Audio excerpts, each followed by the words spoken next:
From BS and Beer Media, it's Top of the Bleachers with Jason and Tucker.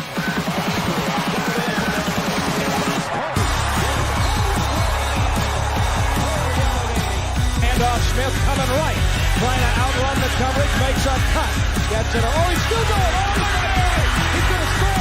He's got the five. Let's see what the guys are talking about today.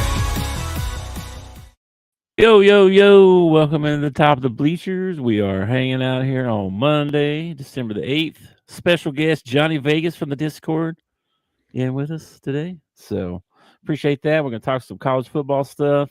A lot of talk about that with the brackets and who got left out and who got in and favoritism and all that stuff. We got NFL Week 14 stuff. We still got one more game, which I'm hoping for a Chargers win. Yeah. And then some NCAA basketball going on around over the weekend. The new AP poll came out, some big risers and some big losers. We might talk about that a little bit. See if you can guess who is the riser or the loser.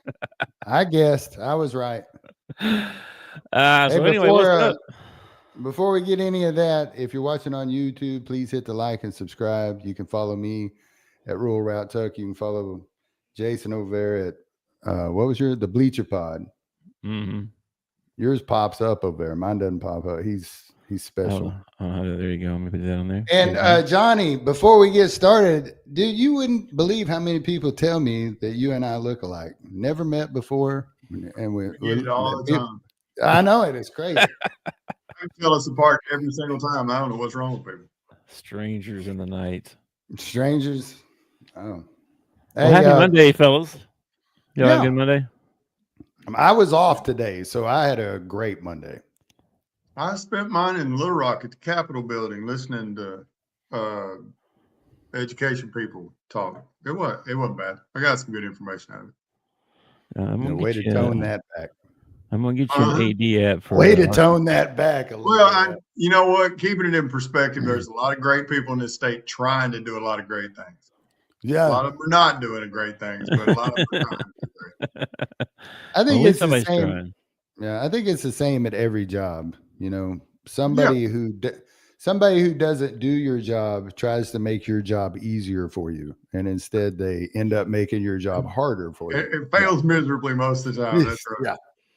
Yeah. No doubt. I would like at the post office, and 1 week a year, okay, that we do this. I think the English call it Boxing Day or something like that. But 1 week a year, you go and you do a different job at the post office. Oh. And you can make it during the summer when things are kind of a little bit slower or whatever. That way you kind of understand, like when your DPS shows up all messed up from the plant, you're like, what were they doing last night? You know, well, you've worked that job before. You understand how things can go bad on that end or whatever. But and they call that some sort of training, but I don't remember what kind of training that's called. Yeah, I do know that we've said that in education, that we wish 1 week out of the year, just 1 week, everybody that works at the Arkansas Department of Education in Little Rock had to teach 7th grade math in some public school. Don't care which school, you just got to teach 7th grade math in some public school. Hey, you seen that show, the Secret Boss? You know, he goes into the company. No. I love those shows. That's such a good show. I love it. That's what I would do, man. I would totally do that if I had a big company like that. It would. I'm always amazed that nobody knows who their boss is and can't recognize him. You don't know this guy? Well, some of them they put them in disguise, and when I see a lot of them, when I see them in disguise, I'm like, you can't tell that dude's wearing a rubber nose. Like, I think I would have said something. Got the whole Clark Kent. He put on glasses. He ain't Superman no more. What happened there? Yeah.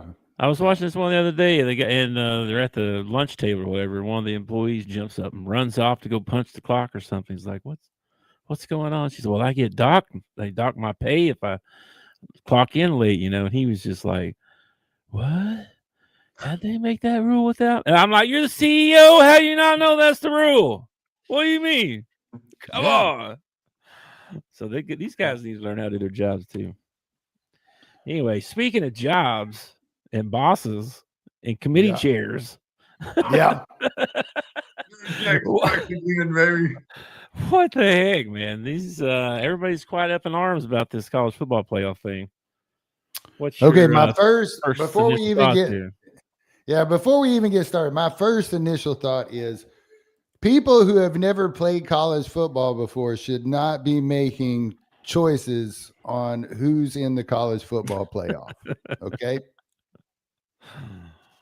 And I find it interesting too that this is unlike politics. Like in politics, they always talk about the problem and never the solution.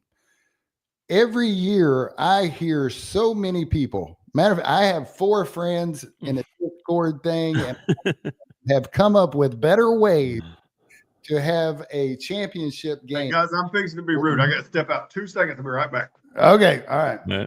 Anyway, but why these people who don't have anything to do with college football are making the decisions about who's going to play each other makes no sense to me. I don't know. We did a pretty good job. I was looking at our last rankings that we did going into the conference championship games, right? You had 3, right? You had Virginia making it in. Of course, they lost, right? Well, who saw Virginia losing to Duke? And you had BYU and Notre Dame in. And BYU got the same thing. You know, they lost to Texas Tech twice. Yeah. You know, they didn't get in. But that had a lot to do with how weak the conferences were, though. Like, I had Virginia in because, well, I figured somebody from the ACC get in, and Virginia, I figured, was going to beat Duke and be the champion. Of course, Duke screwed that up. My buddy Jason over here is just upset in arms that Duke doesn't get a bid. I know. I'm like, but they're 7-5. How can you I give don't them? care. How I can know, you give them but a bid? because what's the point of the championship game? There is no point. That's kind of what we've been arguing. I'm as okay with 7-5 in a conference championship as I am with 10-3 and nothing. That is true. Yeah, that's true. I mean, Bama's in. But if we're gonna have these conference championships, we should at least make them mean something. Like the basketball tournament does. You win the SEC tournament, you get an automatic bid. Yeah, that's the way I thought it was too. I was all screwed up till I saw it was the highest ranked team in your conference. I was like, and then that makes no sense.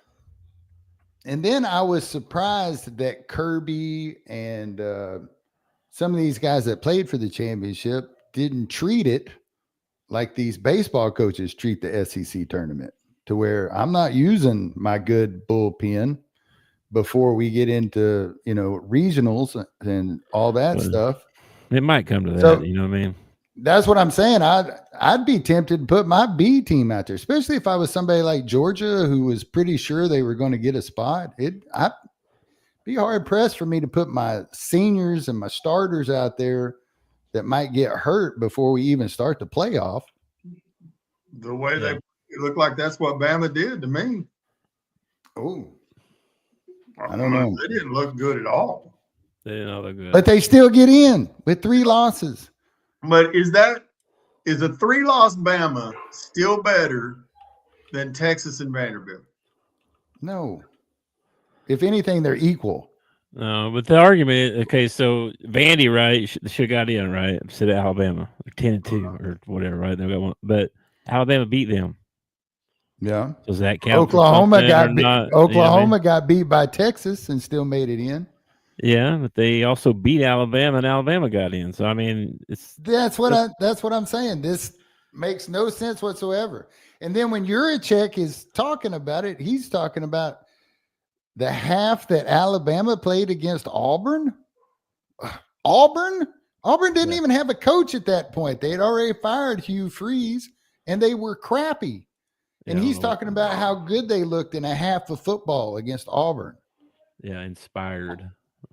Now, whoever put Juracek as the chairman or whatever apparently wasn't paying attention to what was going on in Arkansas, because why would you put this idiot in charge of anything? That had to be done through a big game of rock, paper, scissors. There's no way anybody did that on purpose. I started to say, who picks that?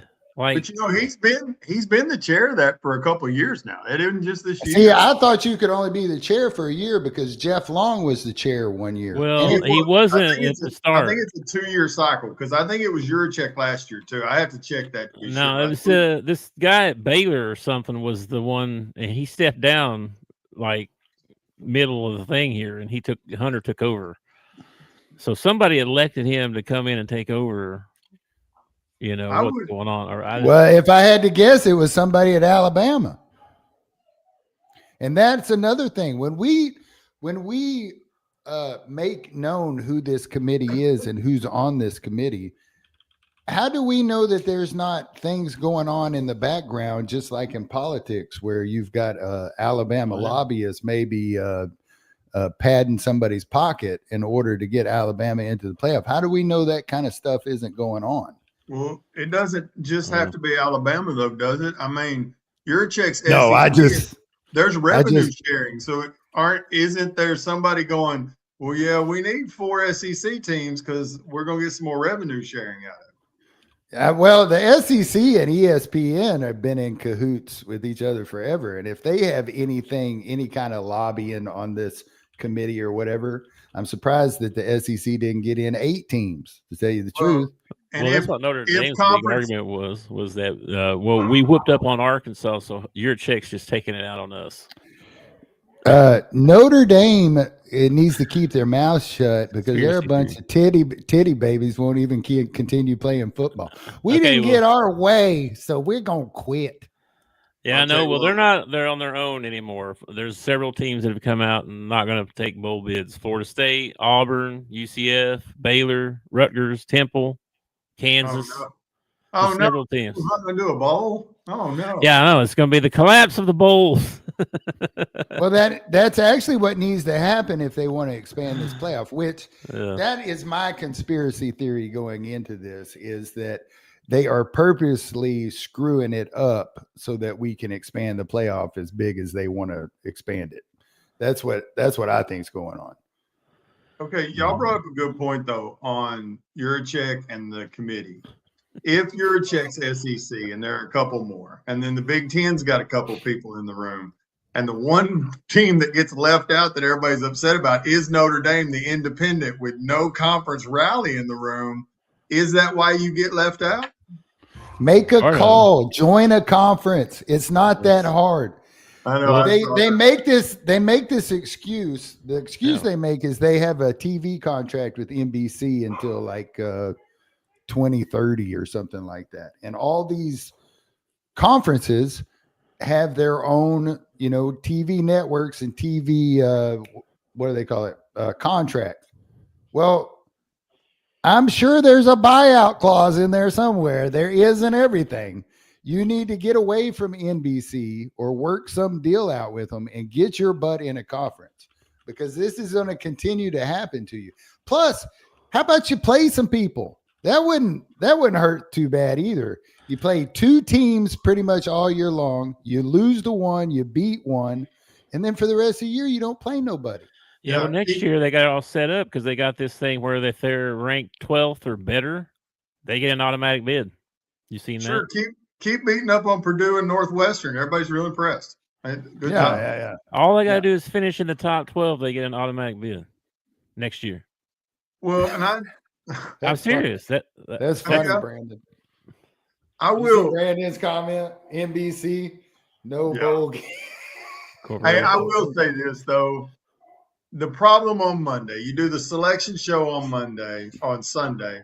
The problem on Monday morning is it doesn't matter which podcast you're part of, which radio station you listen to, which ESPN you flip to.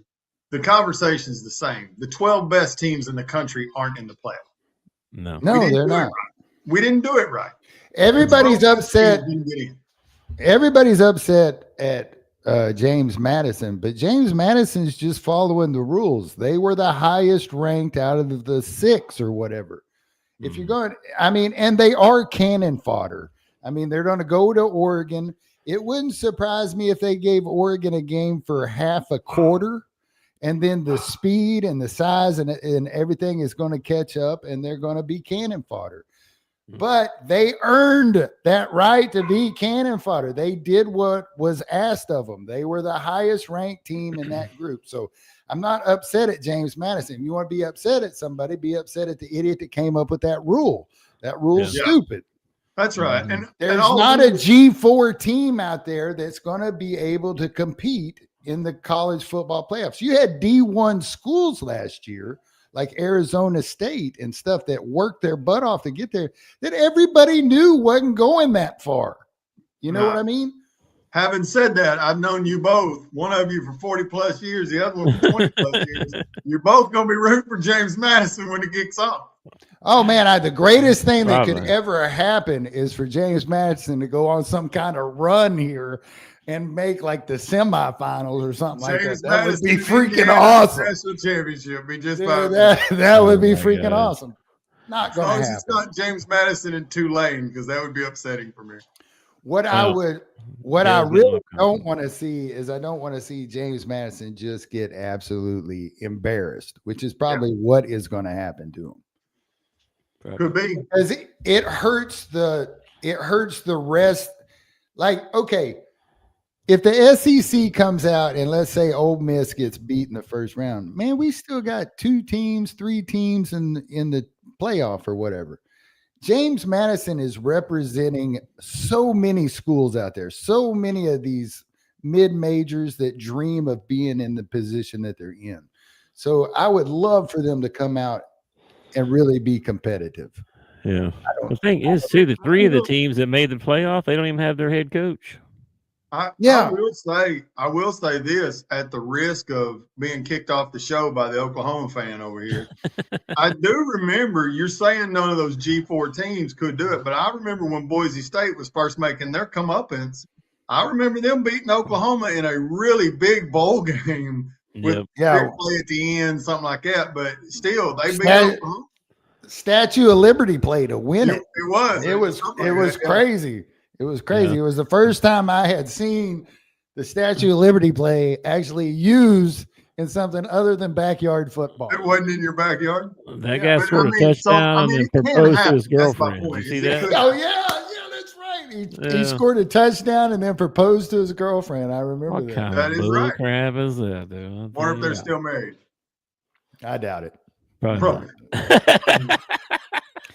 You can't keep that kind of magic up for the rest of your marriage. How do you top that every year? That's that's an anniversary you can't live up to. You imagine that 30 years later, it's like, you remember when that time? Yes, I remember. The whole country remembers. Yes, I. A little bit of breaking news. I guess I saw this a couple hours ago, but old Lane Skiffin's got some sexual harassment stuff coming from Ole Miss. Did you see this? Maybe that's the reason he was so eager to get out of town. 2 University of Mississippi students have come forward claiming sexual harassment from former Ole Miss head coach Lane Kiffin.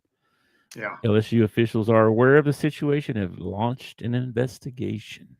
And somebody has given them little girls some incentive to go throw a fit about Lane Kiffin. Some NIL donor said, "Hey, didn't he look at you funny one time or something?" That's so. Well, I'll believe that when they show me proof. Yeah, that's sad. Ole Miss is really hurt about a guy leaving for better money and at a better job. And there ain't a person complaining that wouldn't leave for a 60% pay raise. I actually heard, and I don't know if there's any truth to this, but I heard Ole Miss counter offered and offered him $1 million more than what LSU was offering him. And he still went to LSU. Now, I don't know if that's true. That could just be hearsay or whatever. I think what drew Lane to LSU is they're telling him 25 and nil every year. Yeah. And that's hard because Ole Miss ain't going to give you 25 a year. Yeah, they are. They can't. They've been giving him money. The problem is now I think it's going to all fall apart, though. I think is what I've seen and stuff and read is that they're about to run. They're about to run out of money. I don't know if that's true or not either, but that he saw some things coming that he was like, you know what? I think I can get more money over here. It didn't matter.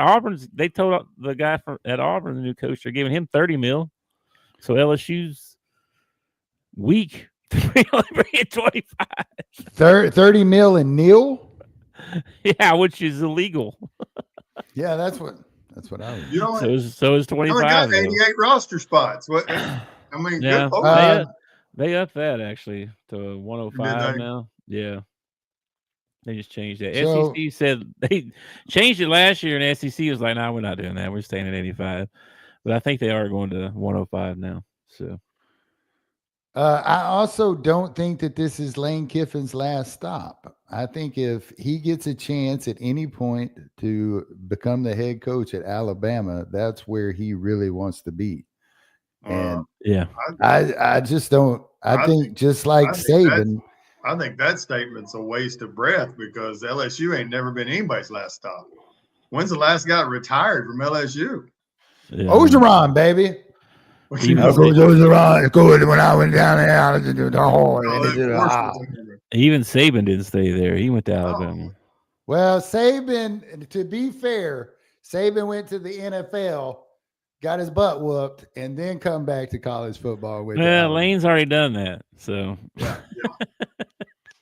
and who knows, that might be something on Lane Kiffin's, in the back of his mind, the fact he might want to go back to the NFL and give it another try at some point. I think idea. you're right. I think he wants that Alabama job. And I think all of Alabama wants him to have that job. Y'all pay attention to that trend, though.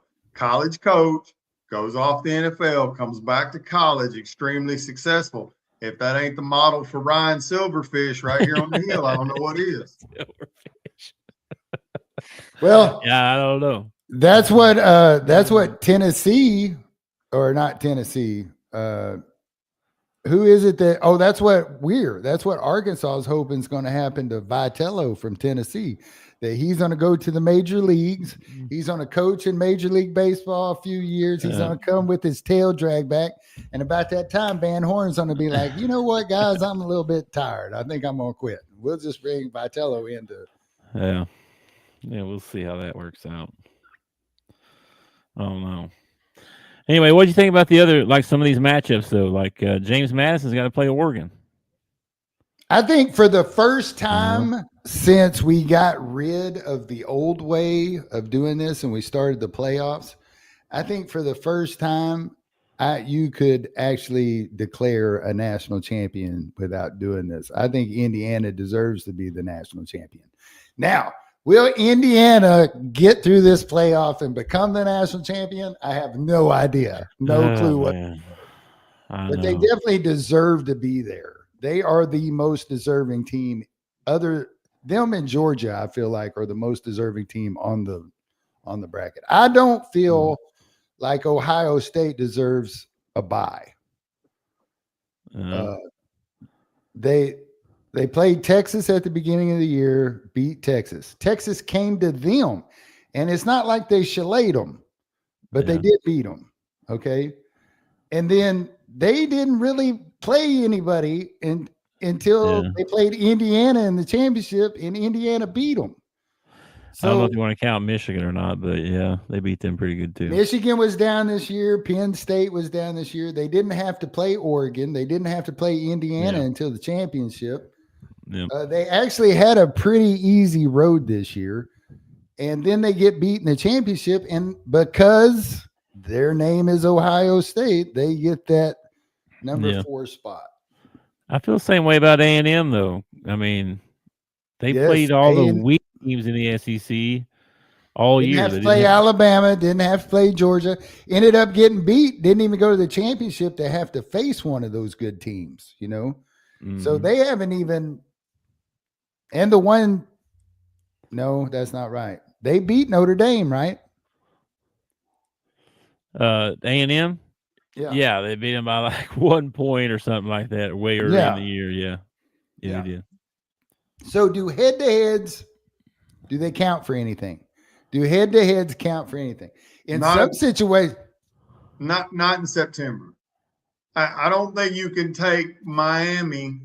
It's the reason Alabama upsets me that they have 3 losses and get in, okay? But that first loss to FSU doesn't bother me as much because you got transfer portal, you've got I mean, Alabama's bringing in 5-star freshmen that are playing. They got transfer portal. You don't really know what you got till you get started. They're just coming off with brand new coaches and all that other stuff. That loss doesn't bother me much. It's beating Georgia and then going and getting embarrassed by them. That loss, I think, hurts them a lot more. Well, they also lost to OU. Yeah, which they're fixing to do again. So there's two teams right there in your three losses. There's two teams that really you shouldn't have lost to if you're a top tier team. I don't like the 3-loss Alabama getting in there because there were some other 3-loss teams that I thought were just as good as Alabama, and I just don't like it. And I think the name Alabama gets you a lot of, They lost to a bad Florida State team, which game 1 of the year or whatever. And then they lost. They lost to Oklahoma at home. Yeah. Okay. That's not a good look either. Exactly. And it would be different. It would be different if FSU had continued on and maybe had a 9 or 10 win season, but they ended up sucking for the rest of the year. Like that was their best game all year, was the first one against Bama. But I will also say those are the games that we want them to schedule.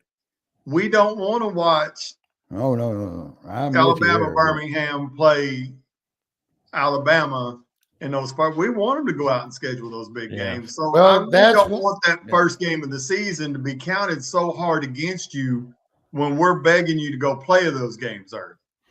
See, that's why I say if we expand the playoff and we do it the right way and we go to like 32 teams, okay, no buys, 32 teams, we seed it out. We take all these bowl games that nobody wants to play in anymore, and we turn those into rounds of the playoffs, and we get rid of this non-conference bull crap. You go straight into your conference. You play your teams in the conference. You play your conference championship. We seed it out. We play it out. Yeah. Or just have some big super conference, which they've talked about. And get rid of your conference championship games. I like that thing Jason sent out earlier with the 80 teams all across top 80. That's the part that gets me. Like, there are better ideas out there. Why are these people not in charge of college football? Money, all kinds of stuff. Yes. Yeah. The super conference would be pretty cool if they, they have talked about this. I know they've had talks about it up to 70 in a power conference of some kind. And that may happen, in 10 years, maybe. Or maybe even less than that. I don't know. But that would be crazy. You just have 10 divisions or something, or however many teams you want to make the playoffs. If you want it to happen next year, you could get it to happen next year. You just have to put something in front of the powers to be to show them that they'll make more money. If you can show them that by doing this, they would make more money, you could get them to implement it next year. This is true. You'd make more money. You'd make more money in viewership because everybody would be watching the start of the season. You wouldn't want to miss a game. No, it would be just as big as March Madness is, if not bigger, because college football is bigger. I mean, the amount, every university out there, their number one revenue draw, even if you are a basketball university like Kentucky, their number one revenue draw is college football. So it's bigger than basketball is. So if you make a tournament, why they haven't done this years ago when they saw the success with March Madness, I have no idea. But if you can put together a product like March Madness has done, you're going to make a crap ton of money. Yeah. And the 70 team conference thing, it sounds wonderful until your favorite school is not one of the 70. Well, then you're on here arguing about the other 10. You know, what about these other 10? It's always that way. Somebody always gets left out, no matter what. Yeah. Yeah, I'm an Arkansas State Red Wolf fan, man. They ain't in that 70. Where'd they go? Yeah. Well, but the G4s and everything could have their own championship. And Big and I talked about floating this idea. You take the champion from the G4 and the worst team from the mega conference, and you make them swap. You got to go to the G4, and G4 gets to come over here. That'd be a scheduling nightmare. Each conference across that has the ball out, and soccer does that when you get relegated down. Oh, really? Yeah. What? And like Major in League high Soccer has 2 tiers of teams, and if you're the bottom team in your division, in your tier, you fall down to like minor league, and then the best minor league team gets relegated up. dude, that's an awesome idea. I love that. That's great. If you get relegated up, you got 2 years to stay there and win games. If you don't win games, then you might be that bottom team gets relegated 2 years after that. What? That's crazy, man. If they did it in you the know NBA what? and like the Boston Celtics are in the freaking playing In the G League. Like what? What's going you on know there? what it would do? What it would do in professional sports is it keeps you from tanking. You know, you can't be tanking to get that number 1 pick because you're. Now, I will say that what it does do when they do it in Major League Soccer, and I hope I get this right because I'm not that big a soccer fan, but I think this is what I know. What I think I know. They don't have any control over their schedule. Their schedules are set for them. So whatever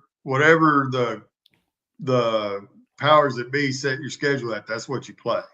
So it ain't like you get a chance to put some UTEPs or SWAC teams on your schedule. You got to play who you play. Yeah.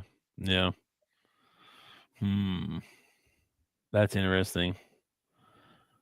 I know, like the conferences now, like the SEC puts out the schedule, you know, of who you're playing and stuff. Like you don't get to choose.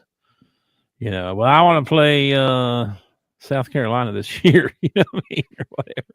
They don't let you choose that. So I don't know. But anyway, the playoffs are set. We got what, I think the 19th. So what's it, like 2 weeks still or something? We've got a week off and then they start. See, that's time you could be playing, man. Yeah. We're wasting time here. It's kind of weird. It's like a dead period right now too. So there's no like recruiting or visiting. 1 game Saturday. And then the everybody's gearing up for the transfer portal, which starts in January. So January is going to be a big time for a bunch of teams, especially like Arkansas. So these crappy bowls, before we get off the subject of college football, we need to talk about 2 things. Nobody out of the 3 of us has brought up Tulane. Does nobody have a problem with Tulane being in there? It is my biggest problem. I will not argue about James Madison, but I will argue about Tulane. That is terrible. How does Tulane get in there? They win their, like, if you're going to let Tulane in for being their conference champion, then why isn't Duke in there? I would have rather you put the best high school team in the country in here before you put Tulane in there. Tulane had 2 losses. One to Ole Miss, where they got beat like a drum. Mm-hmm. And they also lost to UTSA. University of Texas San Antonio, for anybody who's interested.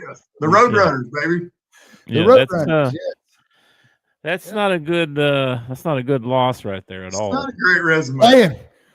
Playing in the playoffs, ladies and gentlemen. Playing in the playoffs. And you know, UTSA sitting at home going, but we beat that team. We should be in the playoffs. And their coach is gone, you know. That's the thing with me is like all these teams that their coaches are gone now. I just feel like they don't have a shot now. You know what I mean? Don't think that every recruiting trip UTSA's coaches are on this year, they won't be. We beat a playoff team. I'm just telling you, we beat a playoff team. So no kidding, Patrick. Yeah. They're gonna make an NIT for college football. Yeah, they're not far away. They're gonna. It's called bowl games. All right, that was my That was my other question was, all right, so you listed off a list a while ago of teams that decided they're not playing in the bowl game. Yeah. Right. Mhm. So that's gonna be more. Who are we filling these crappy bowl games with? They're taking crappy teams. So 5-win schools. 5-win schools are gonna get bowls. Yes. My question is, can the Razorbacks get a bowl game? I know we only got 2 wins, but we'd like to play again. If somebody invites us, yeah. I mean, that'd be weird right now, but yeah, it could happen. Yeah, we're going to the Global Life Bowl. I guarantee it, pretty quick. Yeah, old Goldfish could coach his first game, before next year. He could coach our bowl game. Man, we're hashtagging Goldfish. That's the way it's stays. I like Goldfish. So they actually have the bowl games out now. Let me see if they have any that have like maybe don't have someone assigned yet. You know what I mean? There were a bunch last night, but I think they've all got teams in them now. Oh, do they? Okay, yeah. So Missouri State and Arkansas State. There's a barn burner. There you go. Memphis and NC State. Wait. Where are they playing at? They are playing in Frisco, Texas. Frisco, Texas, right north of Dallas.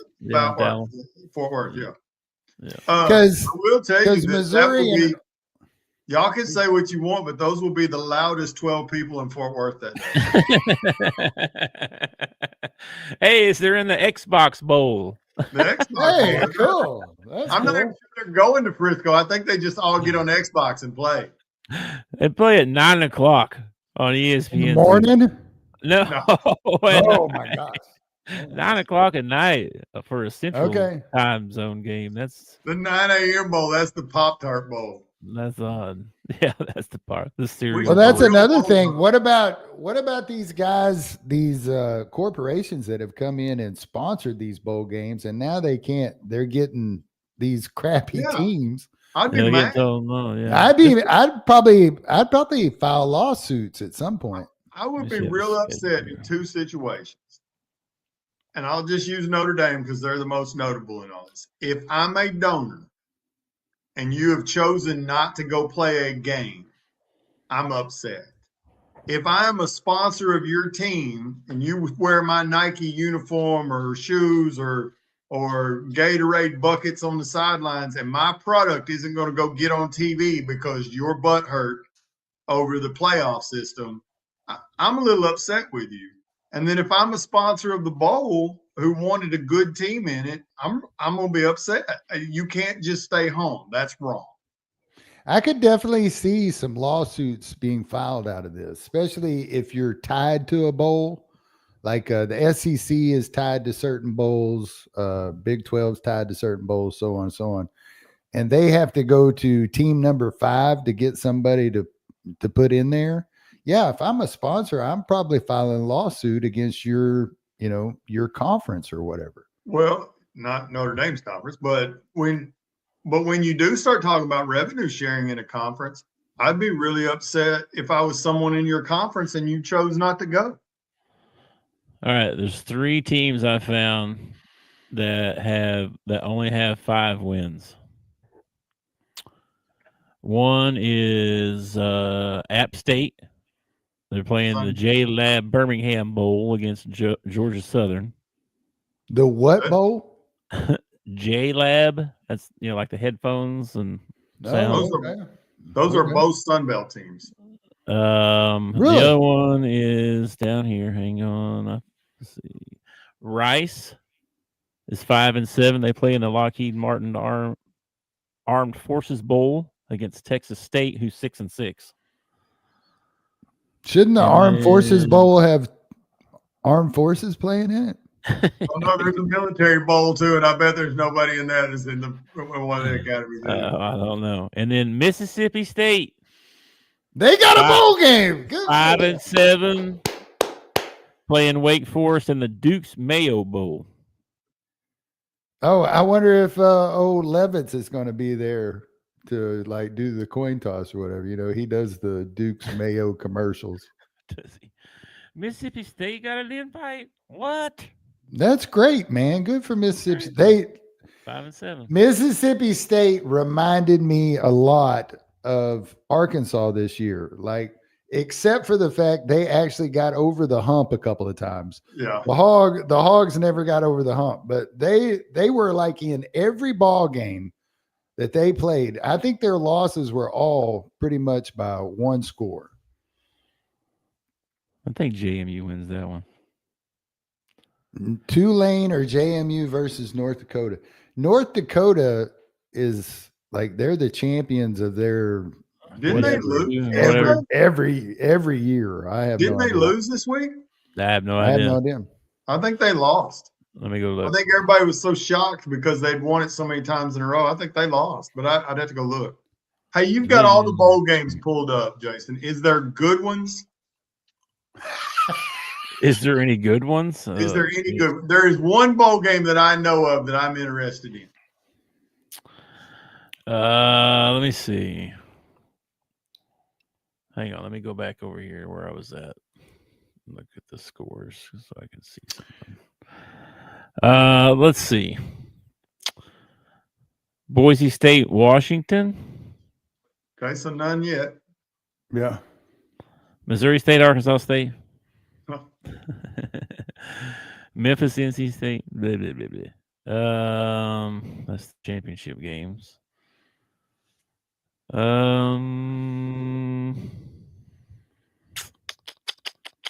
Penn State, Clemson. Big All names, but they're both 6. Penn State 6-6, Clemson 7-5. Well, Penn State doesn't even have a coach. They haven't had a coach for. Oh wow. Penn State, yeah, they do. Penn State's got a coach now. Oh, they've got that guy from Iowa State, didn't they? Yeah, they got Matt Campbell. Yeah. Well, they waited a long time to get that guy. Well, they got told no a few times. So Yeah, they did. Georgia Tech, BYU. That might be a good one. Yeah, that'd be a good game. Might be all right. Georgia Tech had a great year. Let's see. Virginia and Missouri play. LSU, Houston. Yeah, I don't understand that game. What's LSU's record? 7-5. Houston's 9-3. They're actually favored in Houston's favored in that game. That's crazy. Tennessee, Illinois. That might be a good one. Could be. USC, TCU. No. Iowa, Vanderbilt. That's the one I'm interested in. That might be a good one. Arizona State's going to play Duke. Michigan and Texas. It also makes you wonder, like, not only are we not getting very good bowl games, That's it. but at the same time, how many of these kids are going to opt out since they're going to hit the transfer portal and stuff? So you're not even going to get a lot of the same teams. Yeah, a lot That's of them. right. will. A lot of them would be playing young kids in it that hadn't got much playing time before, just because their rosters will be depleted from the portal. Yeah. The first time I remember that happened was old, what was his name? Played for Texas. Colt McCoy decided he wasn't playing in the bowl game or whatever. And that's the first time I remember. Colt? I think it was Colt McCoy. No, Yeah. he got hurt. He got hurt first play of the championship game. Oh, that's what. Not first play, that's right. but first drive or whatever. He got hurt. Yeah. But There there have have been There have been some big names that didn't play because they didn't want to mess up their NFL draft. Long guys like what was the Harrison Jr. Right? He set out the kid last year, the quarterback Cam the Titans. Cam QB. Ward. Ward. Yeah, he didn't play, right? And they were good. They were pretty highly ranked. But they weren't in the college football They playoff. only played a half or something like that. What was the deal? You remember that? I don't remember that. We no. talked about that. He only played like half a game, and then to get his record or whatever it was. Oh yeah, that's right. And then he was like, "I'm good," and went And to I'm the out. sideline. Yeah, I'm Yeah, out. Been set out. Yeah. I do remember Get that. the nachos. I'll be over here. And you remember that guy from UNLV last year that left or way early in the year that hit the transfer portal like week 2 or something? Yeah, because Like, he said they weren't fulfilling his NIL commitment or whatever. Yeah, he's been a backup somewhere else all year. Just so you know, Sure, he's a backup. The portal doesn't work out for everybody. Keep that in mind too. Hey, we're gonna pick. Are you gonna pick the bracket game by game? Oh yeah, I'm sure we will. Yeah, when we get closer, yeah, I'm sure we will. You want to make some now? Yeah, I just put my picks in. Let me see here. Let me pull up the bracket again here, and we'll go through it right quick. Well, crap, where did it go? Football playoff. So you just want to go down? Yeah, through man. UNLV. Y'all brought it up a while ago because that kid, they ended up 10-3 this year. Yeah. I mean, same as Bama. They have an argument that they got one win more than Alabama's got, and they can't get into the football playoff. All right, let me write this down. I'll keep our picks for us here. All right, so first up, looks like it'll be James Madison at Oregon. Is that game played? No, they get that at home. Yeah, they're at home. They all get a home. That's right. Oregon's at home. Team on the bottom's at home. Yeah. I'm going to root for James Madison to not get embarrassed, but I think they'll get embarrassed. I'll take Oregon in that ball game. Yeah. As hard as it is to root for the Ducks, I don't see any way James Madison beats Oregon. I watched them play a couple times this year. They are so fast. Yeah, and I think that is the main thing that's going to end up getting James Madison. Everybody wants to talk about size and stuff, but that is what Oregon recruits is speed. And they're going to see speed like they've never seen before. I would play prevent defense the whole game. I'd have my guys like halfway back to the goal line. That's what I would do. All right. So you want to we'll just do all first round first. Yeah, sure. So Alabama at Oklahoma. The way Alabama's offense has looked in the last 3 weeks, just steadily getting worse. They got to go to Norman, Oklahoma. I'll take OU. I like how you talk. Everybody is allowed a bad ball game, and I feel like that was Ty Simpson the last ball game. And one of the reasons why is he had so much pressure on him. Can OU get as much pressure as Georgia was getting on him? I have no idea. Simpson's actually a pretty good quarterback. Mateer is over his injury, and he's looking good. I'm going to roll with the Sooners just because I hate the Alabama Crimson Tide. So and I actually hate the Alabama Crimson Tide more than I hate the Sooners. And I dislike the Sooners quite a bit. So I'm going to go Boomer Sooner on this one. Okay. Jeez. Yeah, I'm taking OU. I'm just they done beat them once at their place. Now you got to come to us. Yeah, I think we win that one. I will point out that OU has a reputation of blowing the big game. Okay, so unless it's Alabama. Remember we went to Buffalo Wild Wings and watched them play Alabama, and I was like, "Oh man, we're gonna get killed." And then we won, And then earlier this year, we had to go to Alabama. Oh man, and then we won. So yeah, well, maybe the key there is that you thought they were going to lose both of them. Now you're confident in them. No, I'm not confident. I am not confident at all.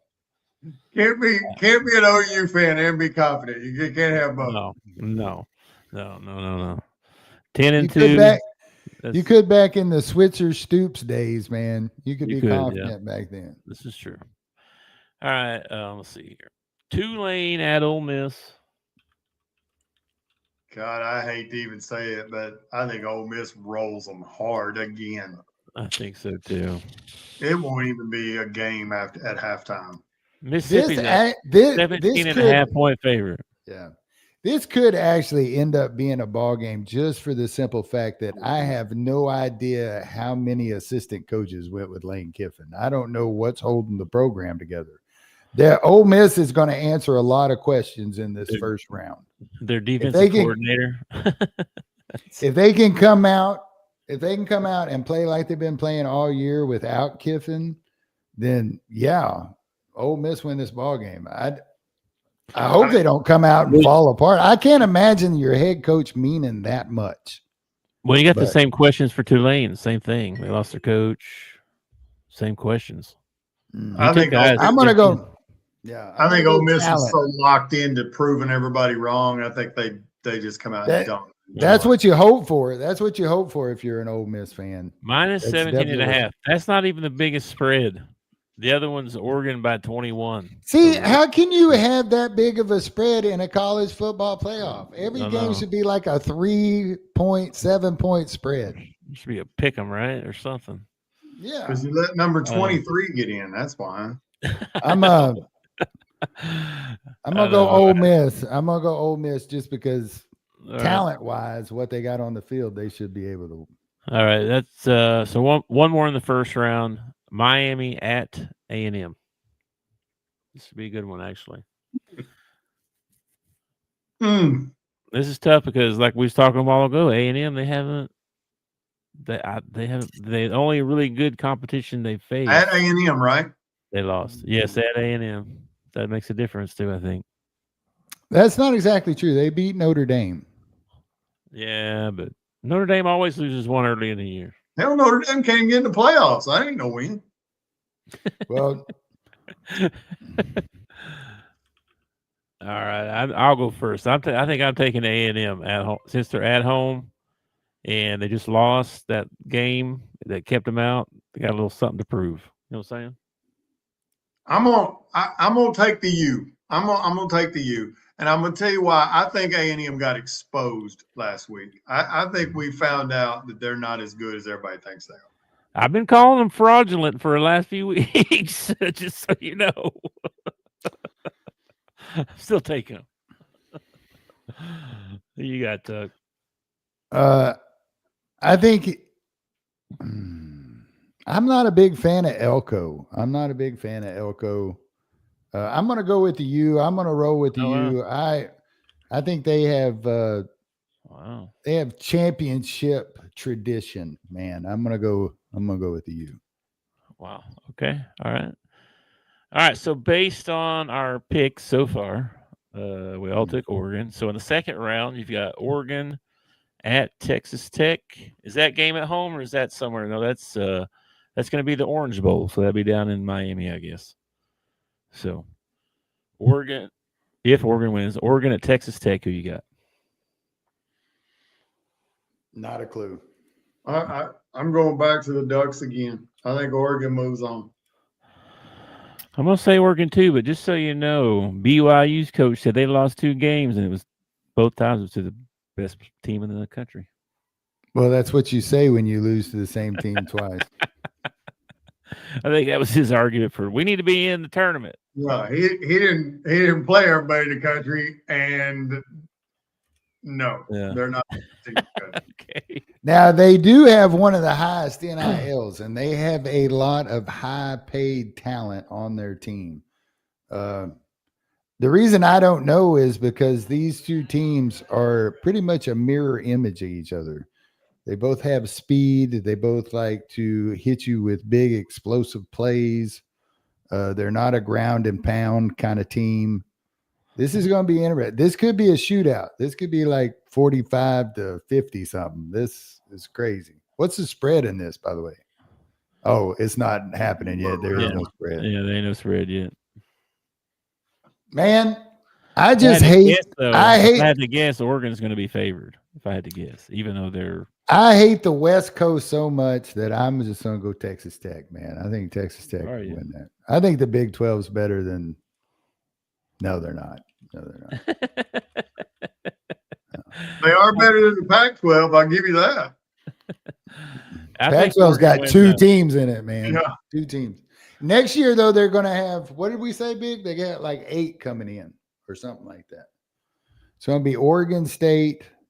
Oh, I yeah, can't yeah. remember. It's all the states. It's all the states. It's all the Utah states. State, Montana State, Oregon State. Yeah, if it's got a state name in it, you're in the Pac-12 now. Yeah, basically.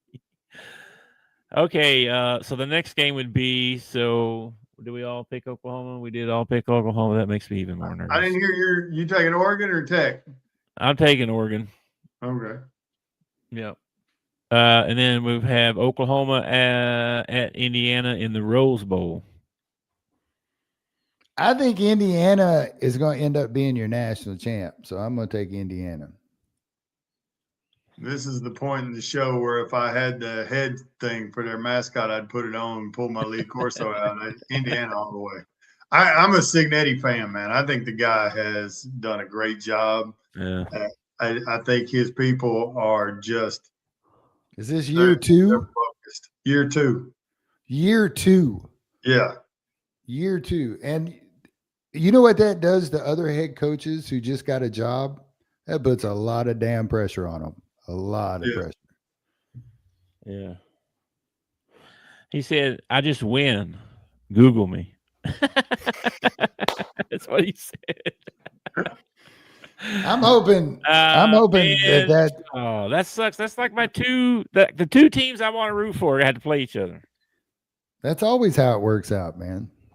Dang it. Because I'm so proud of Indiana. I lived there for 8 years. They sucked. Bad at everything. I move. What happens to the football team? Oh, look at them doing all good up there now. I move.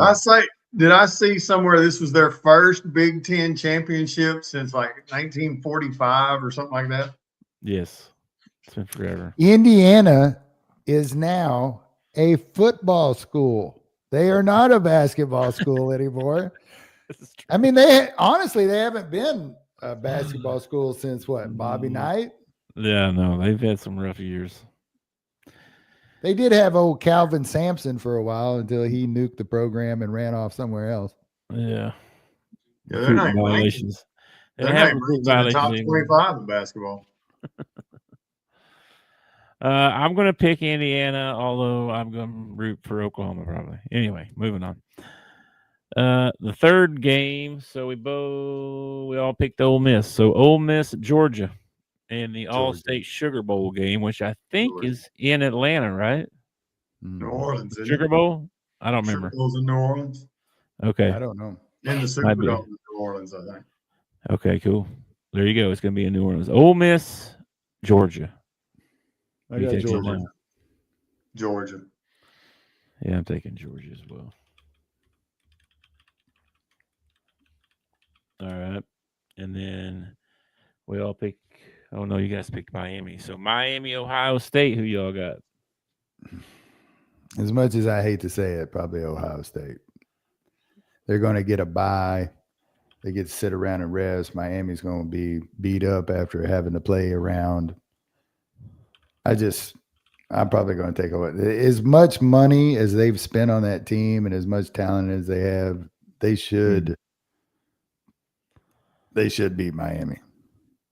Yeah. And the ball's not perfectly round. It bounces funny every once in a while. I mean, crap happens, but this game will go just like every Ohio State game goes. I'll get my hopes up. Miami will have the lead late in the game and then get beat by 35. Yeah. That does seem to happen a lot. All right. Well, I'm taking A&M to go to Ohio State, and I pick Ohio State too. Doesn't matter really who gets there. Okay, so let's see if I'm calculating this correct. So the next round, let's see, Matt, you would have Oregon and Indiana. Oregon and Indiana. I'm staying with Indiana. Already beat them once this year. Mm-hmm.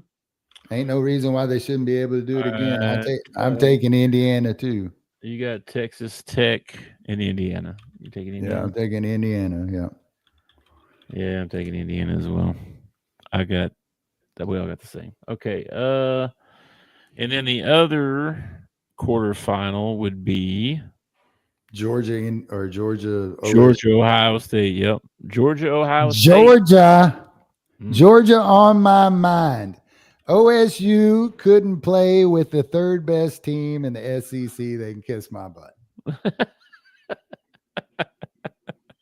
I will also take Georgia just because I think they're gonna just absolutely put more speed on the field than Ohio State. And I don't think they can play with the SEC's top team. Did you see the hits that Georgia was laying out there? I mean, it's going to be fun to watch Ohio State and Georgia. As a matter of fact, when you get to the semifinals, it's good football all the way around. So, yeah, I think Georgia goes to the championship game to face Indiana. And then as far as who wins, hang on, wait a minute. I got to make mine. I ain't got a clue, man. Hang on, I got to make my picks.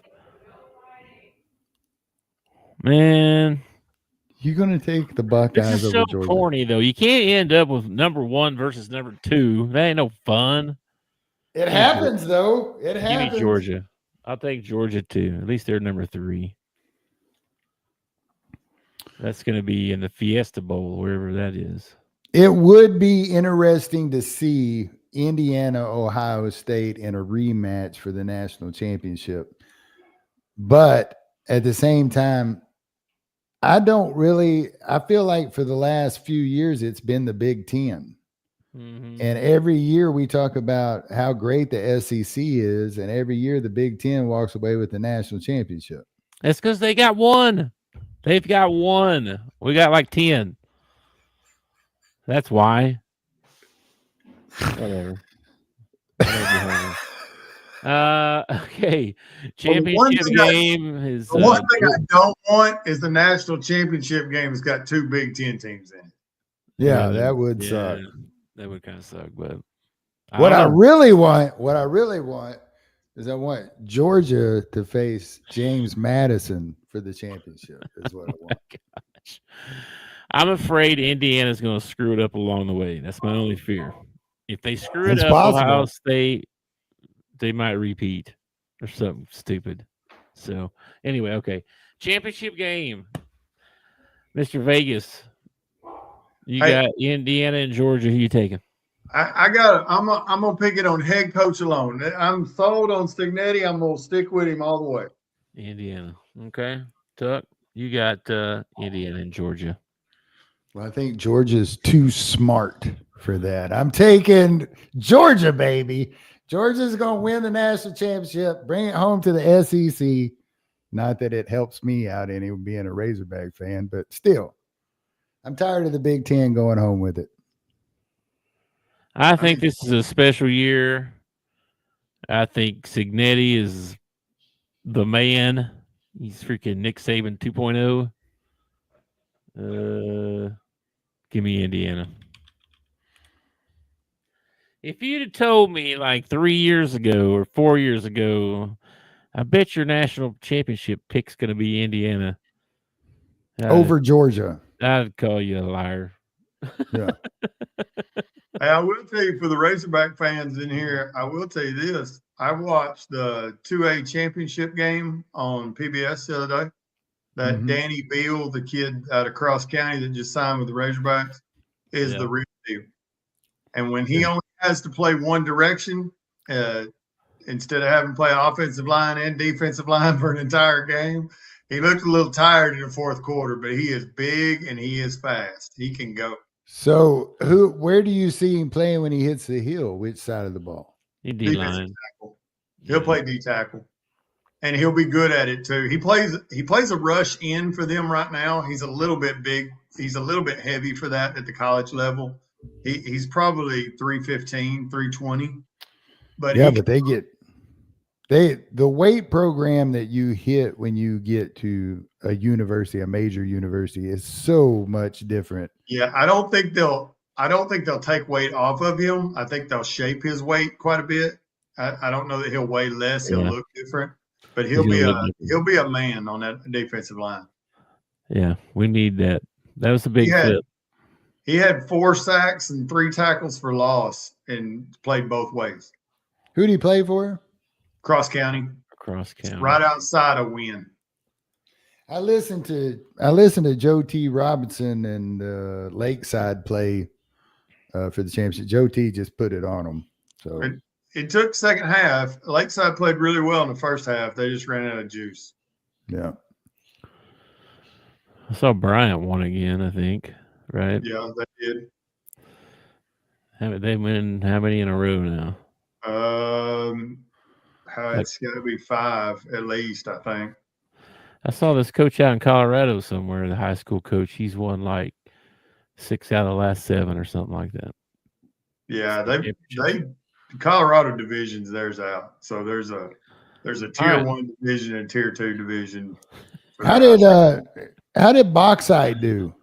Didn't they get that coach that everybody absolutely adored? Bauxite? The one that won't punt, goes for it on 4th down every time. Oh yeah, Jones. Oh, he's at Sheridan now. Yeah. Oh, the guy that was at Kevin Kelly was at PA forever. Kevin Kelly, yeah. Didn't he go to Bauxite? No, he's at Sheridan now. Sheridan? Oh, okay. They won 3 games. He didn't turn it around at Sheridan? They gave up the most points in the entire state this year. Because they go for it on 4th down every time. Yeah, never punt.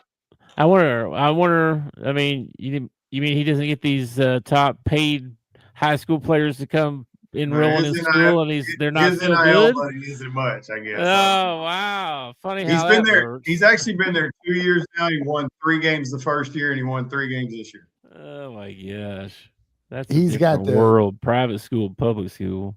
Yeah. He's got an offensive lineman going up on the hill though. Bradley Sturdivant.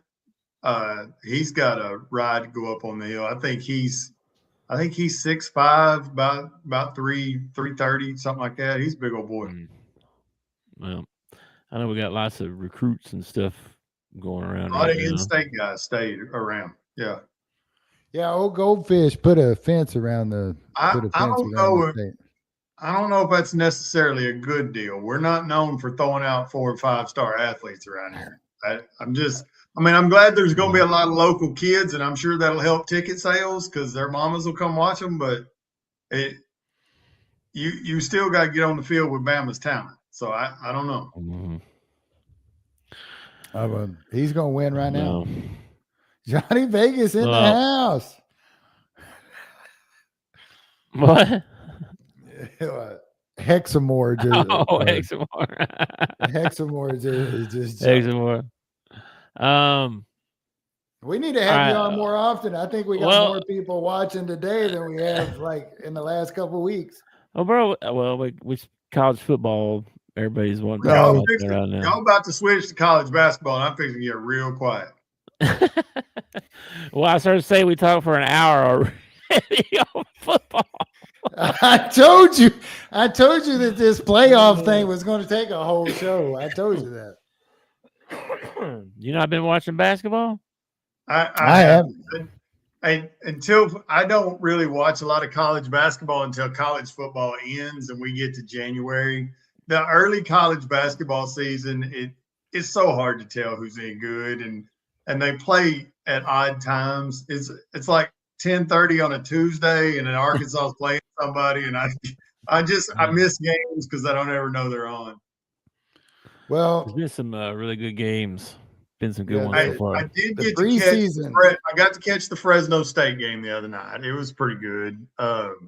Yeah. And then I saw a little bit of Duke, but I got so mad I quit watching it.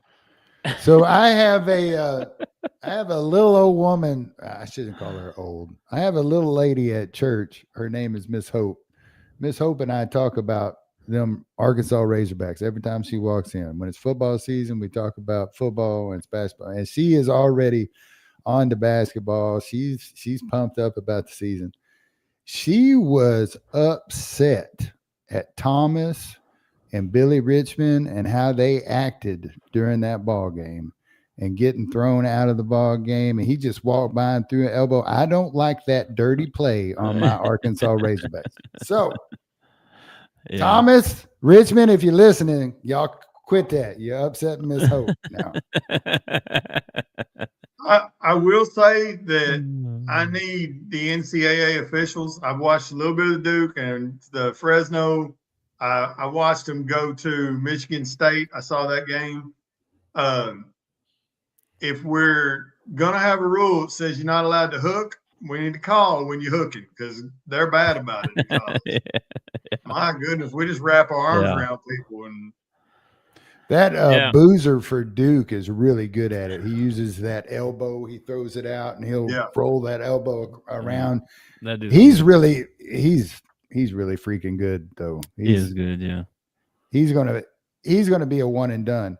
Which I'm interested to see how many one and dones there are nowadays, because now that you're paying these players, maybe you can get a few of them to stick around a little bit longer.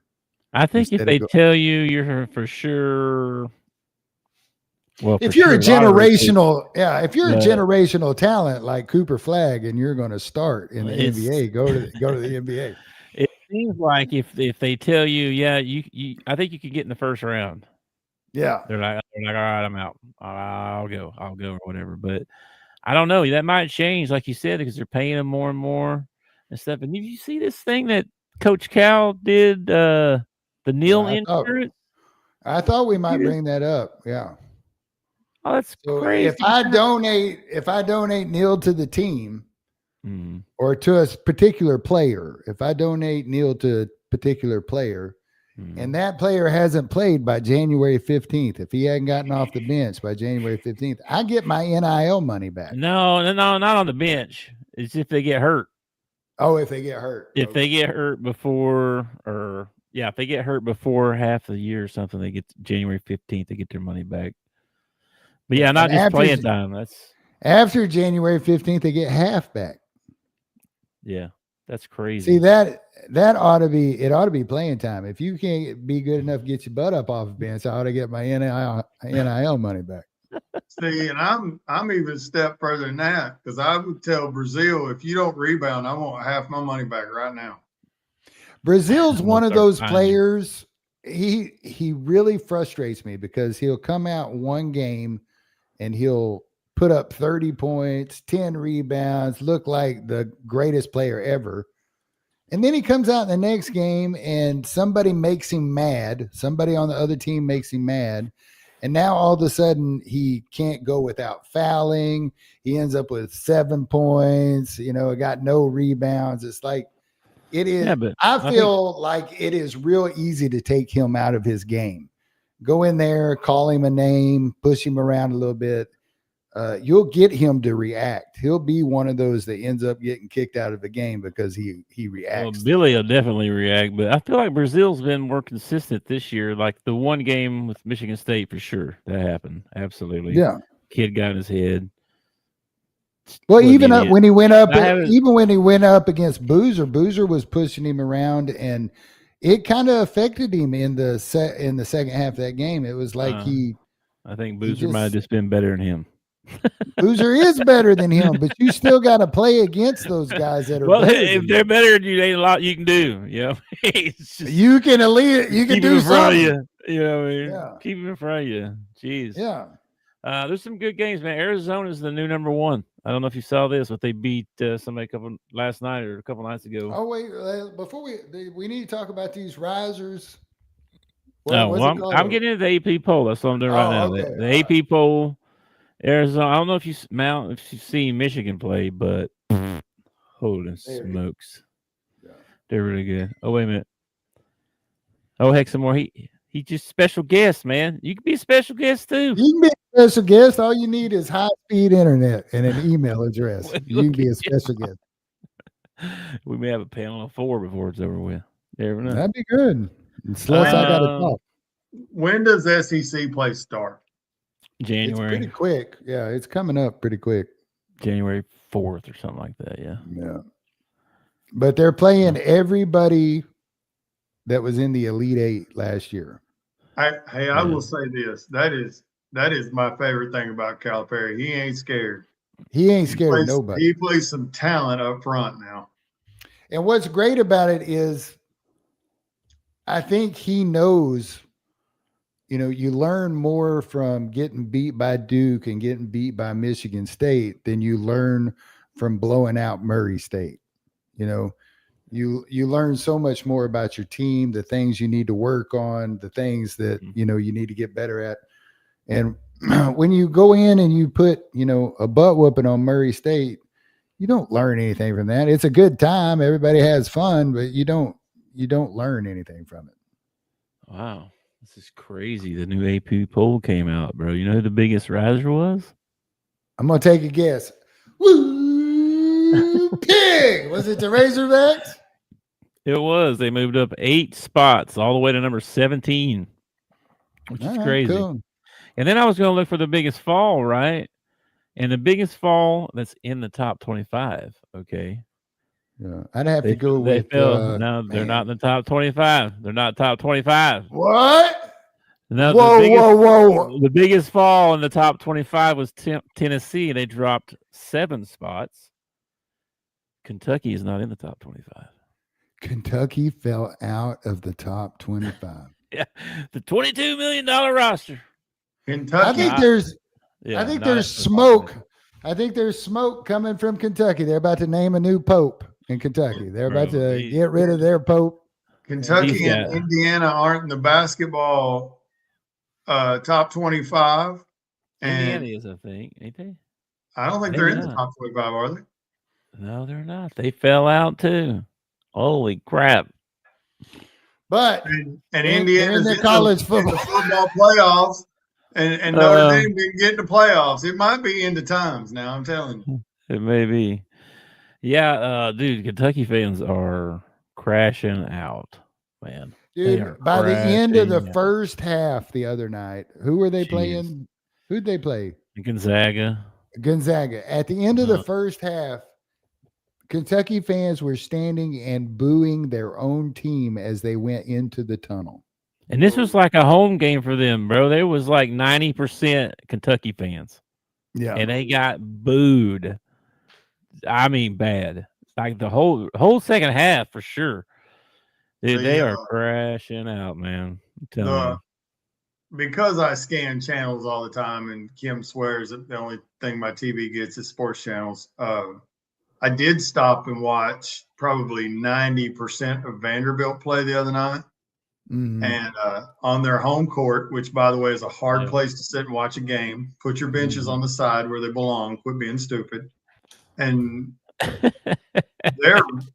look really good. The big thing about Vandy is they ain't played nobody. Yeah, like not yet. They're playing all these. Yeah, they're playing all these little. That night either. It was, I can't remember who it was now, but it wasn't anybody great. It's not like what Arkansas and Kentucky and some of these other teams are doing, where you're playing a big top talent. Vandy's just kind of, playing these smaller schools and getting these nice wins. I'm interested to see them go up against somebody that matches up with them. So I knocked the lights out the other night. I nerded out, Matt. I nerded out. I made a spreadsheet, and I took Ken Palm, Torvik, Net, all the quad 1, 2, 3, 4 wins, all this stuff. I took all that stuff and mixed it all up and spit it out to make a power rankings. Mm-hmm. Like my own power rankings. Yeah, how did Arkansas do? Did we move up in the power rankings? They did. Vanderbilt's number 4 in my power rankings. Really? All that stuff, yeah. Arkansas moved up to 24. They were 50 something the other day, right? Yeah. 50 something the other day, yeah. So yeah, we're moving up. Yeah. I like it. I refresh it pretty easy. And the one thing that surprised me about the top 25 was the little amount of the low number of SEC teams that are actually in the top 25. Yeah, there's only 3 SEC teams above Arkansas right now. The SEC may not be that good at basketball this year. Like there's maybe 6 or 7 teams that are pretty good, and then there's a bunch of trash at the end. Yeah, ACC's looks Freaking really Mississippi good State this year. lost to San Francisco a couple nights ago. Hey. Okay, I mean, Hey, Sanford, what we doing?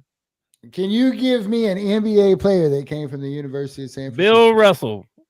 Bill Cartwright. Okay. All right. Russell Okay, did hang too. I on, 'cause think that's- they won championships in the 50s, like national Oh, really? championships. Yeah. Okay, so that's a question I've been wanting to ask y'all, and I watch this show on replay most of the time. I'm not available when y'all are actually doing the show most of the time, so I watch it after it's done on YouTube on replay. But I've always wanted to be able to ask this question: do you think the portal and NIL money is evening out the amount of talent that we see from school to school to school in basketball?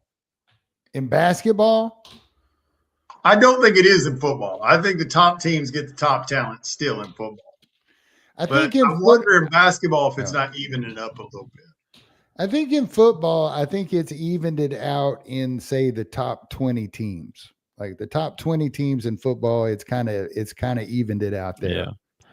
I would say that too, because Alabama doesn't get every 5-star now. You know what I mean? Yeah, they get and a the lot smaller, of them, but they don't get all of them. and this, the smaller schools are still not benefiting, in football. They just don't have the budget for it. Basketball, Even I the don't know, big man. schools don't have the budget. BYU, it looks really good in basketball this year. They paid for one of the one of the top players. They have money right dude. there, buddy. Oh yeah, dude. They got a big some dude came in and They got that Tabernacle collection plate going around there. Freaking Michigan State got $400 million the other day donated to their athletic department. I'm like, I just wonder if places like, those smaller schools that you see make the tournament, Weber State, some of those that you see make the tournament every once in a while, and you get so excited about the Cinderella run. Does having some NIL money allow them to even step up further? I don't think the NIL helps them as much as the portal does. These smaller schools like a VCU and Mount St. Mary's and stuff like that, what you're going to see is you're going to see veteran teams. You're going to see teams that have a whole bunch of seniors and juniors on their team, and that makes you better. When a guy has played more basketball than, Cal's putting, 2 freshmen out there and giving them the ball and pretty much the reins. But on VCU, you got, 4 seniors and a junior that have played basketball all over the country, or may have stayed with you the entire time. You're just going to find a lot. I think that's where the smaller schools get helped. I don't think they really get helped with the NIL stuff. Okay, the problem with the little school is that they take all your best players are gone, like they're going to some big school. So I mean, My last question for you is, and you'll have the answer to this: is there a cap to NIL money, and should there be? Yeah, no, and yes. Technically there is, but no and yes. There's nobody policing. Well, and if there's nobody policing, then pretty much it's the Wild Wild West. How many schools are out there? There's no way they're keeping up with all this crap. There's supposed to be so there's supposed to be 20 mil for every school that qualifies to be in revenue sharing. Okay. And then you can take that 20 million and spend it however you want to. You can spend it all on your football team. You can spend 80% on your team per sport, right? No, that's for your school. Oh, for basketball, football, everything. Yes. Women's soccer, everything. Yeah, everything's in that 20 million. Okay, somebody's speaking because I know that a lot of people. I know, right? Exactly. Well, then they've got these collectives that are supposed to be able to do NIL deals, but each deal has to be approved by whatever it is, the people they got hired. Somebody over there like that. Yeah, 100-yard checks approved. We were talking about this one day. We looked it up, and there was actually a lot of them that got rejected. There's a lot of deals that get rejected. That that they're like, no, that's not a legit deal. What are you doing, bro? You're not. And we're not going to pay you $6 million to put on some underwear and prance around, whatever it is. I don't know, but After a couple of years of this, do you like the NIL? I think that it was a great idea, but it was implemented wrong. Like, you don't come out with a new law and then don't have the implementation in place to make that law happen. They didn't do that. They said, okay, we can pay players now. That was it. That's what they said. And people started paying players. They didn't put any kind of system. Like, I would have loved to have seen them do it by position. I've said this before. Like, a D1 quarterback makes X amount of money. They don't make any more. They don't make any less. And it can be a nice sum. It can be a couple $100,000. An offensive tackle in a D1 school makes so-and-so. That way, everybody has the same budget. Everybody's got the same budget. I think when it started in my head, I went, okay, Taylor Green's going to do a Jiffy Lube commercial and get a couple $100 put in his pocket. What's the harm in that? Let him trade on his fame right now. No big deal. And it's turned into millions. And I think it got way out of control really fast. And Real quick. One of the things that I think happened, and y'all tell me if you think I'm crazy, I think we've devalued the value of a scholarship to go to college. Like, who cares whether you get college money now? I'm making $100,000 a game to play college football at Ohio State. Do I really give a crap that tuition costs something and they're giving me that too? Yeah. Well, if you look at it from a fan perspective, and I'm not trying to be, mean or anything, but if you're getting paid to play football, I don't really give a shit if you go to class. I don't care. I don't care if you're even enrolled at the University of Arkansas. I think they ought to be employees of the university, and they won't do that, because if they do that, then they can bring in a union and the players can have a union, which might be a good thing to do. I mean, they will eventually. They ain't going to have a choice. There's going to have to be bargaining, a salary cap, all that stuff. It's going to be just like the NFL. If I pay you $1 million to come play quarterback for my college football team, if you want to go to class, that's fine. If you don't want to go to class, that's fine. But if you do want to go to class, you're making your own tuition. I'm not giving you tuition too. I just gave you $1 million. Well, you can buy your own tuition. And I do get that. But out of all the guys that play college football, most of them aren't going in the draft to keep playing. And so I believe the idea that you need to go to class and get a degree, I just think we've devalued that for a lot of guys, that it's going to be very important for them. I think if you're getting NIL money, well, I think I don't know, man. I don't know, because I get what you're saying. The guy that is second string and never gets into the game, and he's pretty much the practice squad and all that, he still needs the scholarship to go to class and become something. I understand that. Well, it's supposed to be college. It's supposed to be college students playing college basketball, not an employee or a. When's the last time you hired to come do that? Okay, let's be honest though. When's the last college student athlete that you remember couldn't play in a game because they weren't eligible? Yeah, well, and on top of that, we used to hear about, hey, this coach graduates his kids. That ain't even something we talk about anymore. We don't know whether they're graduating them or not. We don't care. We gave him $1 million. Yeah, they switch around so many times. By the time they run out of eligibility, they're not having a degree yet. Yeah. So now they're out of eligibility, and they don't have a degree, and they ain't got no way of getting one. Yeah, like the Pavia is at Vanderbilt in his 37th year of college football, and he has 12 transfer credits by now because he's been to every place you can be, I think. Mm-hmm. I always think of that scene in Forrest Gump where he talks about, after 6 short years of playing football, I got my college degree. Yeah. Yeah. I don't know. I think it's a mess. Not I think the whole thing, and it's not. Yeah, it's not just the NIL and the portal and all that. It's all a mess. Like the timing of the portal the timing of recruiting, all that stuff is off. And that's one of the reasons you got this mess with Lane Kiffin. Like the conversation with Lane Kiffin shouldn't even been had until they were out of the playoffs and he wasn't coaching that team anymore. But you can't do that because the portal opens at a certain time. Recruiting is already started, all that. And I think that comes down to just having to honor the contract you signed. If you're that would be nice.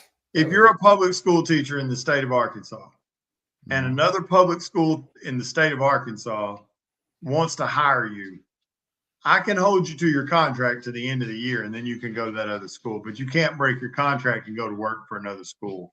I think college football is going to have to get to the point where, look, you can offer him a job, but he has to finish his contract right here. Which, by the way, Kiffin was willing to do it. Ole Miss didn't want him to. So, would you want him to? You'd only give him 3 weeks to be around your kids and recruit them to LSU? No. I don't think so. Oh, he's already going to take everybody. Everybody he's recruited to Ole Miss is already going to end up at LSU. I sure don't want him taking the guys on the team. Yeah, I will say this, and let's be honest. It ain't like Lane Kiffin don't got every phone number of every kid in that locker room that he wants to talk to. Whether he's in the locker room coaching them every day or whether he's sitting on his couch making a phone call, he can still talk to whoever he wants to talk to. I totally get Ole Miss not wanting him to coach. I totally get it. I just saw this comment. Which one? From Derpy. I don't know if you saw this. I'm going to be real. There's some biased peen riding for Nana. Some biased what? Peen riding, Peen, you want a peen? Short for penis. Sure. For who? For Bama. I think he's trying to say Bama. He says for Nana 1 again. I think it must have been Bama because 3 losses that get blown out 28-7 must not mean anything. Not me, brother. I'm with you. I don't think they ought to be in it either. I think they have less claim to it than Tulane does. I've never heard that before. Peen riding. What in the world? Well, it's wild. Anyway. So yeah, I don't have. I mean, there's a lot of basketball games if you want to talk about them. I don't know if you want to talk about them. No, I think we're close to being done. We're almost gone 2 hours. Well, hey, I haven't hit the NFL yet. There's one. There's one more thing about this contract thing and everything. Talking about how you can hold a teacher to a contract. If I'm a coach and I get fired, I get buyout money. If I'm under contract and I decide to go to a different university, why are you not financially penalizing me? Because I get financially penalized if I want to fire you. But if you quit on me, you don't get financially penalized. I'm okay with that scenario too. No, you don't get your buyout if you quit. I think I think these agents, when they go in and do these contracts and stuff, whoever they're doing these contracts with are dumb as rocks. You need to have somebody in the room with that agent saying, no, we ain't doing that. That's ridiculous. You don't get a buyout money for being bad at your job. Yeah.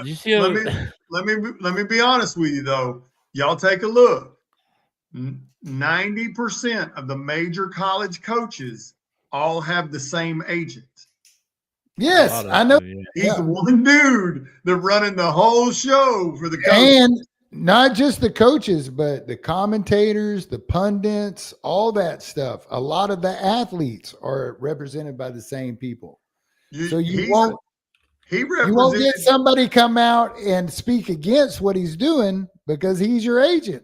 He's representing the guy that wants the job at Arkansas, the guy that wants the job at LSU, the guy leaving Ole Miss. I mean, it's all one dude. So it's no wonder the money's climbing like it is. And I will say this for Lane. LSU's a better job. As far as NIL program, national recognition, the money they're going to pay him, it's a better job. I've been to Oxford. I've been to Baton Rouge. I go to Baton Rouge if I see him too. But I don't think there's anybody who can say they wouldn't take a huge raise to go to another job. We all would. but there's something to be said for honoring your commitment. And whether Ole Miss will let you or not, it's up to them. It's their university. If they don't want you, fine. But I think these coaches that leave owe those student athletes the chance to honor their contract. And the only way you're going to do that is if you move the portal date and you set some kind of boundaries about when universities can hire coaches. There's a date there when you can start looking for your new coach. Never mind the Arkansas thing that was bungled beyond belief with Sam. You fire him with 7-8 games left, and you don't have a clue who you want. You wait 9 weeks before you can start looking, and that's how you get Silverfish. And here we are. But can I just interrupt for 2 seconds to point out that the 2 games Arkansas won this year were with Sam? We didn't win any games without him. Yeah. So what did firing Sam get the university? Nothing. Well, they got rid of $4.5 million. Yeah, right out the window. Yeah. Okay. So I was looking up Silverfield's buyout because I remember your check saying something like it's not. You remember how Sam's was tiered? It's like if you or whatever it was. Okay, he didn't do that, and they asked him why he didn't do that. Well, he's got an agent that's pretty good. Yeah. Anyway, Silverfield's terms, Arkansas would owe him 70% of the remaining contract value if fired without cause, with no impact from on-field results. So losing ain't cause. We hired you to win football games. You don't win football games, but that ain't cause to fire you. That's not a cause. No, cause is putting a blonde on the back of your motorcycle and having a wreck. That's what cause is. Approximate buyout put a roof on my house. You don't put a roof on the house. That's cause. Approximate buyout figures, if terminated after certain seasons, include $18.9 million after 2026. So if he only makes it 1 year, we're like, you're out. 18.9. 14.28 after 2027. 9.5 after 28. 4 million something after 2029. This keeps going down. So the more years he's there, the lower the buyout. But here's what's going to happen, all right? I personally think he's a great hire. As much crap as I've given him on the show and all that, I think he's a great hire. I think we're all going to be happy in a couple of years. I think he's the right guy. But I will say that it's an uphill battle, and Arkansas fans are unforgiving.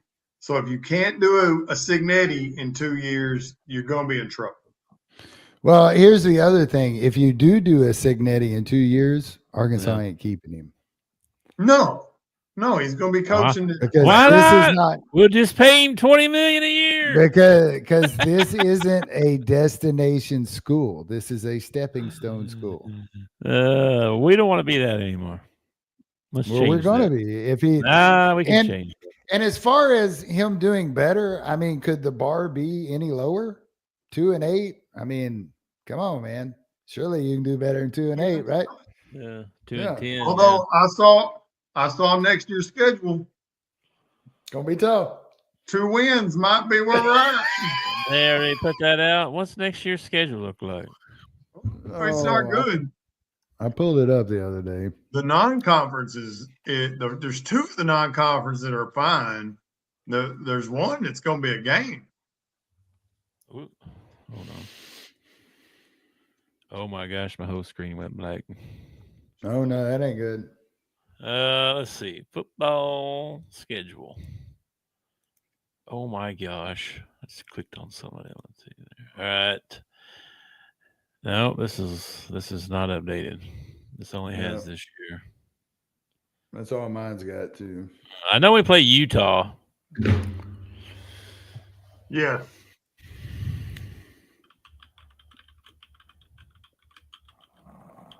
Let's see. What year would that be? 2026, I guess, huh? Yeah. See if I can find one on here. StubHub. Basketball schedule. The SEC schedule will be. Here we go. Here we go. Yep. Non-conference, we got North Alabama at home. Then we got at Utah. And then we got Tulsa at home.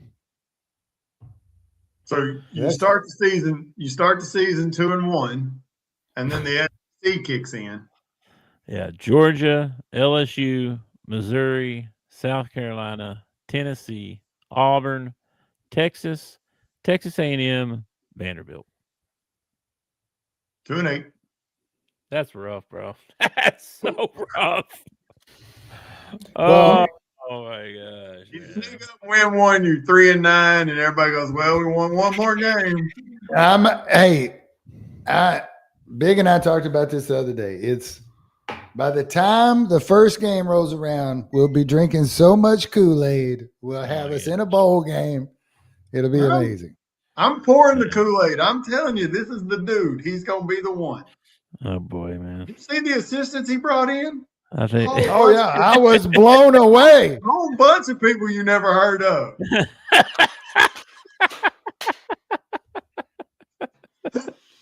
a bunch of people you haven't heard of. I've heard of some of them, but not really.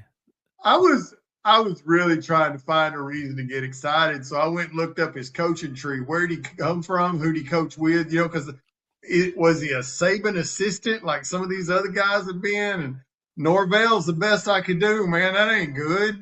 That's the best name on your resume. He did spend 7 years in the NFL. Yeah, he was in the NFL. And none of those guys he was with are still there. So far, we've got Tim Cramsey, the offensive coordinator, going to come with him from Memphis. Yep. I remember him. He used to be that. He had one of the best, hey, welcome to Walmart's in the door greeter spot I've ever seen when I went into Walmart. Who is he? I mean, he's been around, and they've actually been they've been pretty good offensively for at least the last 5 years in G5. But yeah, he's bringing the wide receivers coach Larry Smith. Saw that he was a former Vanderbilt quarterback. And has had some good receivers, I guess. Then they got Florida State's running back coach David Johnson, and supposedly he's supposed to be a good one. There was some 5-star Texas Longhorn that hit the portal running back, and supposedly he has ties with that guy. So we may get a running back. I don't know. Florida State's running backs for what this year? Yeah, I don't know. I'd have to look that up. Florida I know Rodney Hill was there, and he transferred to Arkansas. So I don't know. And then today he hired Memphis's Jeff Myers as an offensive line coach, as well as Marcus Johnson, Ohio State's offensive line coach. And I don't know if they're going to be co-line coaches. I don't know why we need two.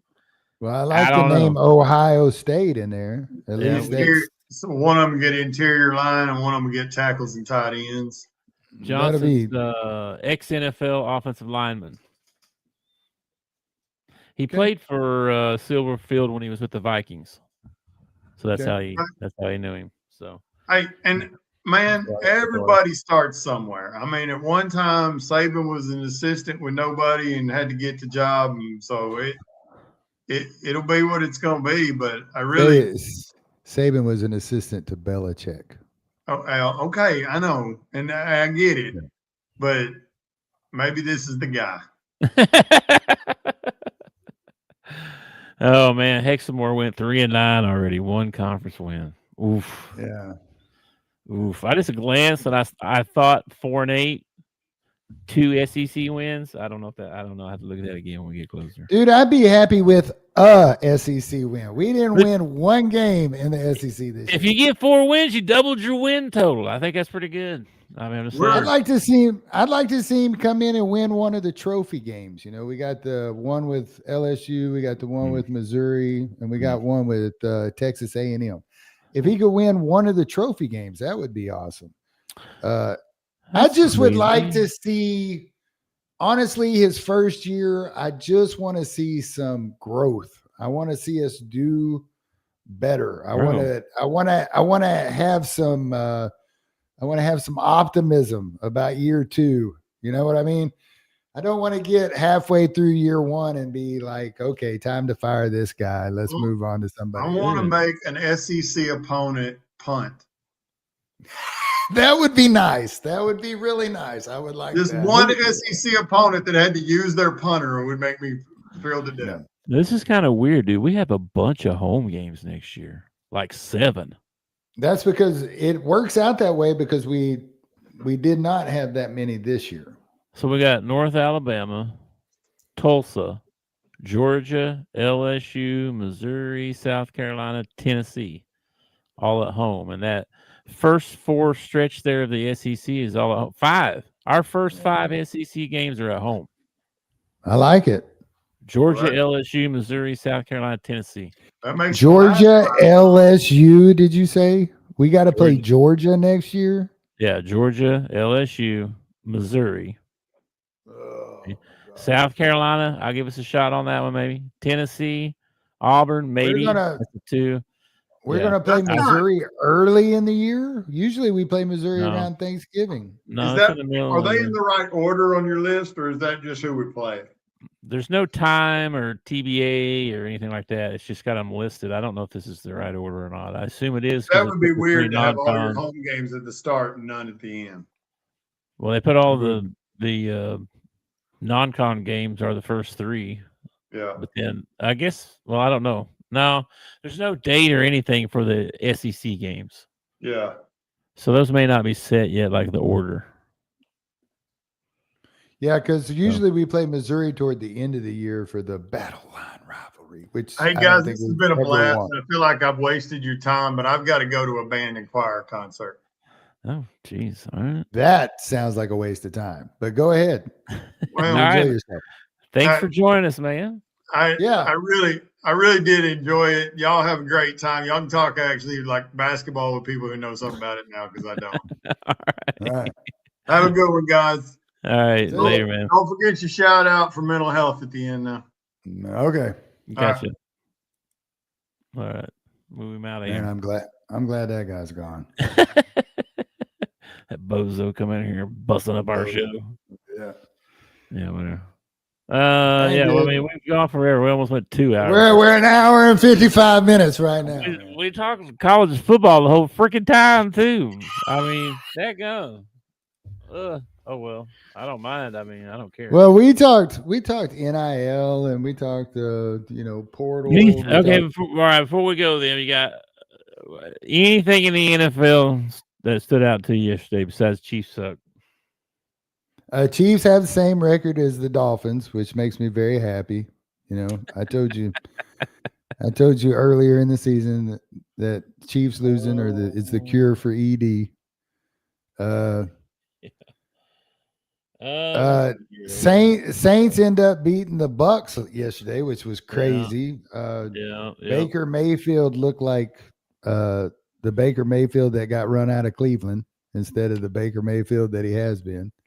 Yeah, I saw Jacksonville beat the Colts and Jones torn Achilles or something like that. He's out. Yeah, he knew it too as soon as he went down.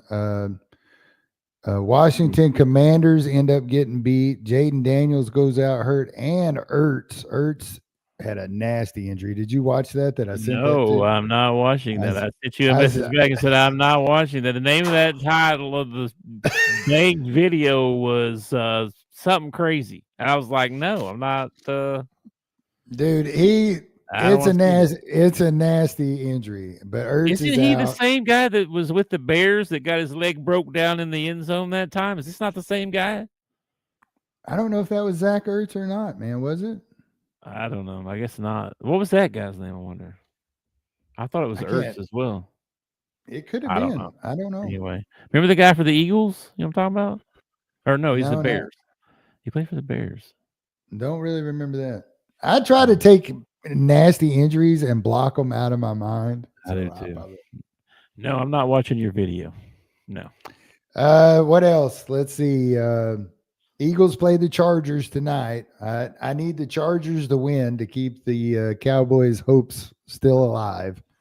So I need the Eagles to lose. All right, you're on my side then, rooting for the Chargers. I think I picked the Chargers anyway. So Oh, I did you? was on your side to begin with. Yeah, you did. Other than that, Texans end up beating the Chiefs. Who else, man? Yeah, Who else that's played horrible, yesterday? man. The Chiefs are not. Man, they have a rough year. I saw they were officially eliminated from winning their division. Yeah. That's wild. They probably won that thing like, who knows, 6 years in a row or something, maybe? I don't know. Forever. Well, this is the first year that I can remember where there is so much parity across the league that you don't have. I think you got one team that's like pretty much stands out above everybody else, and that'd be Denver. Everybody else is like sitting around the 8-9 win mark, 7 win mark. It's crazy, man. Yeah, Green Bay got that big win at home against the Bears. Yeah. That was Yeah, there was a really bad call in the end zone against Justin Jefferson and the Vikings. Did you see that? He catches the ball in the end zone, takes 2 or 3 steps. I can't remember if it was 2 or 3 steps. And then the defender knocks the ball out, and they call it incomplete. But at the same time, if you're running the ball and you just the nose just crosses the line, it's a touchdown. He caught the ball, took 2 steps, then the guy knocked it away. They said incomplete. Went back and reviewed it, upheld the call. It was crazy. It was crazy. So to this day, years after the Des Bryant incident, we still don't know what a catch is in the NFL. We have no idea what a catch is in the NFL. They don't, man. And a lot of it has to do with the fact that when you slow it down frame by frame, it's easy to pick out stuff that went, like, oh, it moved, the ball moved. Yeah, like 2 inches, and you couldn't even see it unless you went frame by frame, Yeah. I was watching a game. What game was I watching? I was watching a college football game. Oh, it was the Duke Virginia game, and they had a replay, and they took the viewer to the replay booth and let us listen to the conversation between the ref and the replay booth. Yeah. ACC's been doing that all year. Dude, everybody needs to adopt that. Everybody, especially the NFL. The NFL really needs to adopt it. That's funny. And then probably the biggest controversy in the NFL this week was the Raiders game. The Raiders game was a 8-point spread. The Raiders are down 10. The Raiders are down 10 with 2 seconds left, and for no reason at all, they kick a field goal and get within 7. And everybody, Dave Portnoy, a whole bunch of people are calling for an investigation. They want an investigation of the NFL and Pete Carroll. That betting stuff's crazy. Let's see. But that was about all I can remember from the NFL. The guy that runs the football pick'em, I don't say his name on here, but the guy, he says he tries to remain impartial at all times, but the only chance the Cowboys stand out is to win out and Philly to lose 3 out of the last 5. Go Chargers! You let me know he's on my side too. I got all Cowboys Nation on my back tonight for this win. Heck yeah. Matter of fact, whoever plays the Eagles, you'll have Cowboy Nation on your side for the rest of the season. Every time the Eagles play. How much do I win if I win? I think the pot's $130. Oh, man. Yeah, that'd be great. Yeah. Be great. I played the whole year. You already won it once. I haven't won one yet. I've been in the finals twice and lost. Did you split one? Last year with you. Oh, okay. All right. Yeah, last year. I haven't won this year. No, I've been in the finals like 2 or 3 times, and I lose on points. Well, at least you're in the finals. I can't even sniff the finals, man. Yeah, I'm in the finals. need the Chargers to win. That's all I need is for them to win. No points involved. No weird stuff. Just need a win. That's all I need. So yeah, it's good that happens. All right. I'm sure the report. Else?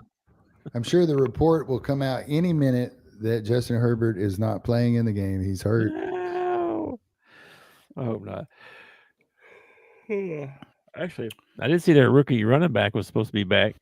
We need all the help. The one that he got hurt like week 2 or something like that, didn't he? Yeah. Mario Hampton. Yeah. Yeah, he's supposed to be back. I think I saw. So that'd be good.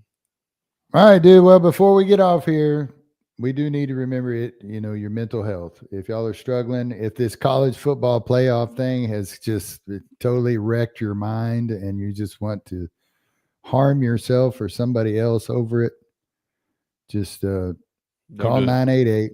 Yeah, don't do it. Call 988. They'll talk with you. They'll text with you. They'll chat with you. They'll video chat with you if you want to video chat. And, it's a good resource. Make sure you pass it on to other people too, not just for yourself.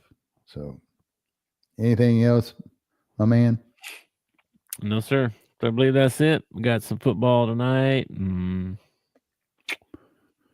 About it. It's probably basketball somewhere. We appreciate everybody who joined today. Had a lot of y'all join in with the chat and everything. We appreciate our guest today, Johnny Vegas. I can't believe people say I look like that, dude. Like twins. Yeah. Except he's old as hell, man. He's kind of a bit thinner in the face than you two. There was no point in that. I'm not saying you're fat. I'm just saying he has a thin face. That's all I'm saying. Hey, buddy, I am surprisingly athletic. Okay. Sure. You're awfully good. Yeah.